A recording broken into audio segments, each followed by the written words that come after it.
নমস্কার বন্ধুরা। আজ গৃহপ্রবেশের সেটে ছিল একেবারে একটা জমজমাট উৎসবের পরিবেশ। কিন্তু কেন, সবটাই বলবো আজকের ভিডিওতে। আজ ছিল অভিনেত্রী উষসী রায়ের জন্মদিন। সেট জুড়ে হাসি খুশি মুখ। দাদু, ঠাম্মি, আদ্রিত, শুভ মানে গৃহপ্রবেশের সকল মেম্বাররাই উপস্থিত ছিল গৃহপ্রবেশের মেকআপ রুমে। উষসীর জন্মদিনের পার্টি ছিল সেই মেকআপ রুমে। সকলে মিলে উষসীকে দিয়েছিল বার্থডে সারপ্রাইজ। উষসীর জন্য আনা হয়েছিল দারুণ একটা কেক। অভিনেত্রী বিদীপ্তা চক্রবর্তী নিজের হাতে খাইয়ে দিয়েছিল উষসীকে পায়েস। আর ভালোবাসা জানিয়ে পায়ে হাত দিয়ে প্রণাম করলেন বড়দের উষসী। প্রকাশ্যে আসে তারই ঝলক। অনস্ক্রিন দাদু এবং শাশুড়িমাকে প্রণাম করতে দেখা যায় উষসীকে। তারপর শুরু হলো ডান্স আর মজার আড্ডা। পুরো সেট জুড়ে একেবারে বার্থডে পার্টি মুডে সকলে। গৃহপ্রবেশের মেকআপ রুমে আজ উষসীর জন্মদিন ভালোই ধুমধুমারভাবে কাটল। কাজের ফাঁকে এমন আনন্দের মুহূর্তগুলো বেশ ভালো লাগে।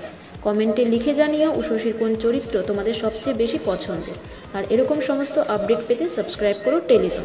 Thank you.